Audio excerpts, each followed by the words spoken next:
Dear student, Assalamu alaikum wa rahmatullahi wa barakatuhu. Welcome to Smart Chemistry. Previous lecture में हमने protein को पूरी तरह से ख़त्म कर दिया है, यानी हमने प्रीवियस लेक्चर में डीनेचुरेशन ऑफ प्रोटीन को देखा है।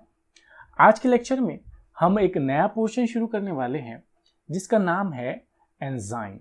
तो चलिए शुरू करते हैं।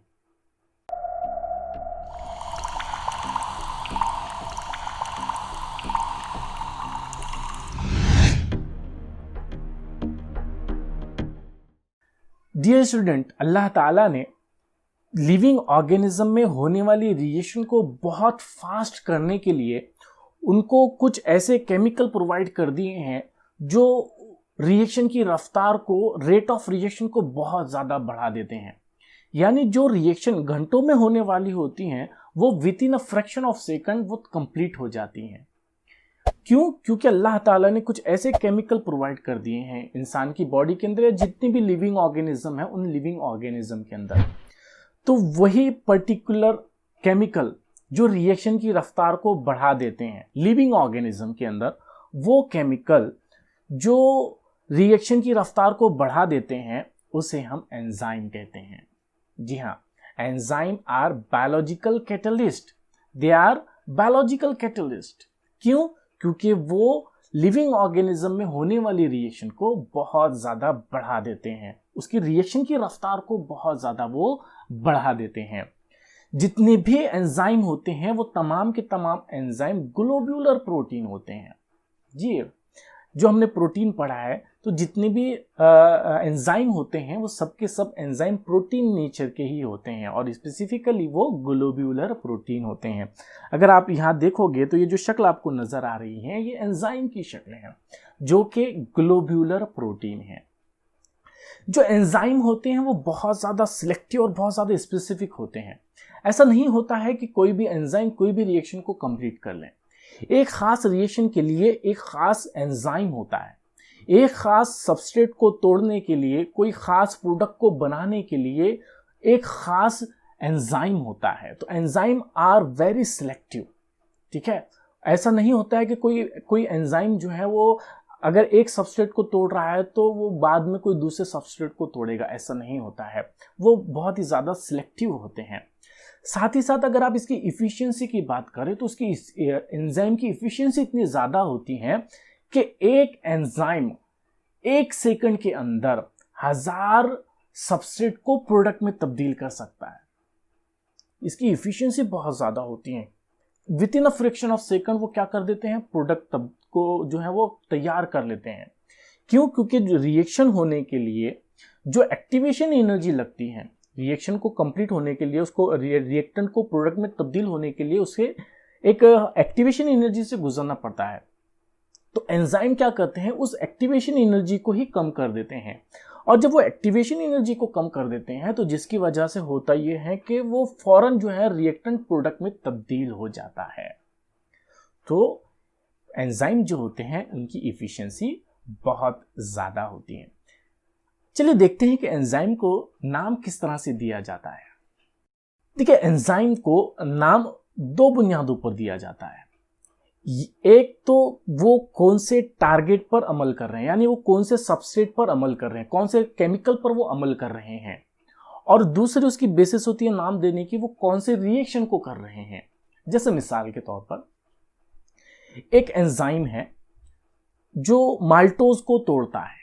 ठीक है, वो हमेशा माल्टोज को तोड़ेगा, तो हम उसे जो है माल्टेज एंजाइम कहते हैं। ठीक है, तो ये किस बुनियाद पर दिए हमने, उसके कौन से केमिकल पर वो अटैक कर रहा है, कौन से केमिकल के साथ वो रिएक्शन कर रहा है। अब कुछ ऐसे एंजाइम होते हैं जिनके नाम उनके रिएक्शन की बुनियाद पर दिए जाते हैं। जैसे ऐसे एंजाइम जो इलेक्ट्रॉन के ट्रांसफर के अंदर यानी ऑक्सीडेशन रिडक्शन के अंदर इस्तेमाल होते हैं, ऐसे एंजाइम को हम ऑक्सीडो रिडक्टेज एंजाइम कहते हैं। ठीक है, तो जो एंजाइम होते हैं, एंजाइम को नाम दिया जाता है वो कौन से सबस्ट्रेट पर अमल कर रहे हैं या वो कौन सी रिएक्शन को जो है वो कर रहे हैं। ठीक है, एक और बात मैं आपको बता दूं कि जब एंजाइम को नाम दिया जाता है तो एंजाइम के नाम के आखिर में ASE लगाया जाता है। जैसे माल्टोज के ऊपर अगर वो अमल कर रहा है तो उस एंजाइम को हम कहते हैं माल्टेज एंजाइम। अगर वो ऑक्सीडेशन रिडक्शन कर रहा है तो हम उसे कहते हैं ऑक्सीडो रिडक्टेज एंजाइम। ए जो है ASE हम इसके नाम के आखिर में लगाते हैं, ठीक है। तो नाम के आखिर में क्या लगाते हैं हम ASE, जैसे मिसाल के तौर पर माल्टेज, ठीक है, नाम के आखिर में क्या लगा ASE। ये एंजाइम की पहचान ही है कि इनके नाम के आखिर में ASE होता है। आप जितने भी एंजाइम देखोगे तो उनके नाम के आखिर में ASE होगा। जैसे अमाइलेज है ना, इसी तरह से लैक्टेज। देखते हैं हम आगे कुछ मिसालें, इसके आगे हम जो है कंप्लीट करने की कोशिश करते हैं। तो मैंने आपको बता दिया, ये तो उसके हो गया किस केमिकल पर वो अटैक कर रहा है, कौन से केमिकल पर वो एक्ट कर रहा है, उसकी बुनियाद पर हम इसे जो है नाम देते हैं, और दूसरा हम इसे नाम देते हैं कौन से रिएक्शन को वो कर रहा है। जैसे अगर मिसाल के तौर पर वो ऑक्सीडेशन रिडक्शन कर रहा है तो हम उसे ऑक्सीडो रिडक्टेज भी एंजाइम भी कहते हैं। बोलो बात समझ में आ रही है? चलिए कुछ मिसालें हम समझने की कोशिश करते हैं। देखिए, जैसे मिसाल के तौर पर मेरे पास स्टार्च है, ठीक है, तो ऐसे एंजाइम जो स्टार्च को तोड़कर उसे माल्टोज में तब्दील करता हो, ठीक है, स्टार्च है, स्टार्च को तोड़कर अगर वो माल्टोज में तब्दील कर रहा है तो ऐसे एंजाइम को हम अमाइलेज एंजाइम कहते हैं। ये अमाइलेज एंजाइम हमारा जो थूका होता है, जो हमारा जो सलाइवा होता है, उसके अंदर अमाइलेज नाम का एंजाइम होता है। जब हम कोई फूड वगैरह जो स्टार्च की चीज़ें होती है वो खाते हैं तो चबाते वक्त, जब हम उसको चबाते हैं तो चबाते वक्त वो एंजाइम क्या करता है, स्टार्च को तोड़कर उसको तब्दील कर देता है माल्टोज में। तो वो एंजाइम को हम कहते हैं अमाइलेज एंजाइम। इसी तरह से वो एंजाइम जो माल्टोज को तोड़कर ग्लूकोज में तब्दील कर दें, वो एंजाइम जो माल्टोज को तोड़कर ग्लूकोज में तब्दील कर दे, उस एंजाइम को हम कहते हैं माल्टेज एंजाइम। बोलो बात समझ में आ रही है? ठीक है। इसी तरह से लैक्टोज को तोड़कर ग्लूकोज और गैलेक्टोज में जो एंजाइम तब्दील करता है, मतलब वो एंजाइम जो लैक्टोज को तोड़कर गैलेक्टोज और ग्लूकोज तैयार करता है, ऐसे एंजाइम को हम कहते हैं लैक्टेज एंजाइम। इसके अलावा भी बहुत सारे एंजाइम हमारी बॉडी में पाए जाते हैं। मैं आपको बता दूं कि एक सेल में, सिर्फ एक सेल में हजारों की तादाद में एंजाइम मौजूद होते हैं। सिर्फ एक सिंगल सेल के अंदर हजारों की तादाद में एंजाइम मौजूद होते हैं। तो ये कुदरत का एक बहुत बड़ा करिश्मा जो है हमारे लिए दिया गया है, हमारी बॉडी के अंदर दिया गया है। रिएक्शन की रफ्तार को बढ़ा देते हैं। चलिए अब ये देखते हैं कि एंजाइम काम किस तरह से करता है, उसका मैकेनिज्म किस तरह से होता है, किस तरह से वो सबस्ट्रेट को प्रोडक्ट में तब्दील करता है। देखिए, जो एंजाइम और सबस्ट्रेट का जो मैकेनिज्म होता है वो same lock and keys mechanism की तरह होता है। ताला और चाबी का जो मैकेनिज्म होता है सेम उसी तरह भी सबस्ट्रेट और एंजाइम के दरमियान का जो मैकेनिज्म होता है सेम वैसे ही होता है। जैसे कोई एक खास किस्म के ताले को आप कोई खास किस्म की चाबी से ही खोल सकते हैं। ऐसा नहीं होता है कि आप कोई भी ताले को कोई भी चाबी से खोल दें। सेम इसी तरह से एक खास सबस्ट्रेट को एक खास किस्म का एंजाइम ही क्या कर सकता है, तोड़ सकता है। ठीक है।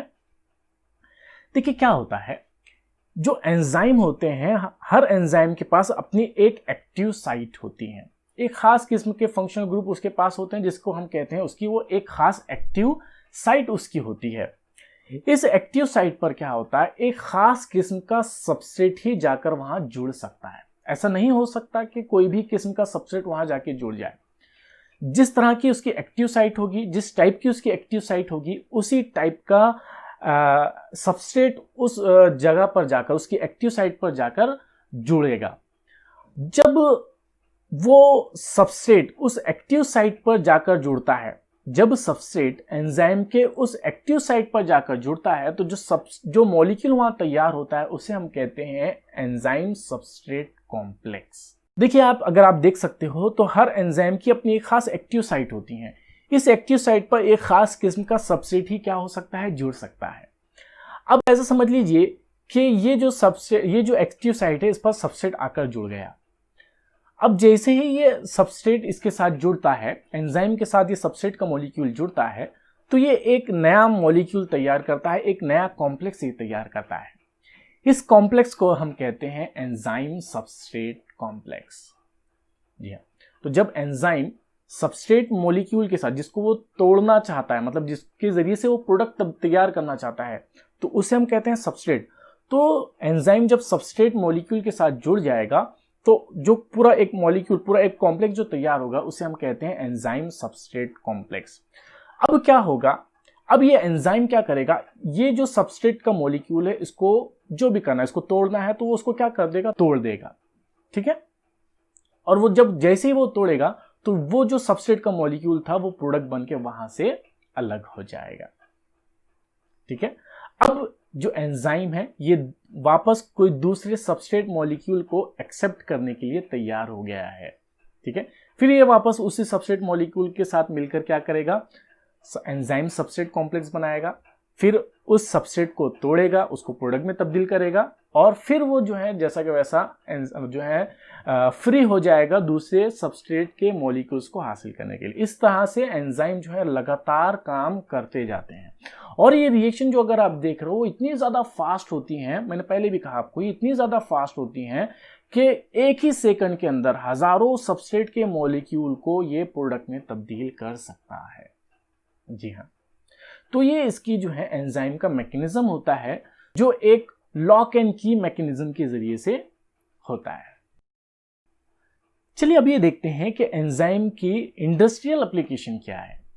देखिए, आमतौर से अगर आप देखते हो कि बेकरीज के अंदर एक खास एंजाइम का इस्तेमाल किया जाता है, जो बेकरी प्रोडक्ट्स होते हैं उनको बनाने के लिए, उसको फुलाने के लिए एक खास किस्म का एंजाइम का इस्तेमाल किया जाता है जिसे ईस्ट कहते हैं, है ना। ईस्ट नाम का आपने एंजाइम सुना हो। वो एंजाइम है जो क्या करता है, कार्बन डाइऑक्साइड रिएक्शन करके कार्बन डाइऑक्साइड गैस को जो है वो छोड़ता है, जिसकी वजह से जो बेकरी के प्रोडक्ट्स होते हैं वो कैसे हो जाते हैं, फूल जाते हैं, है ना।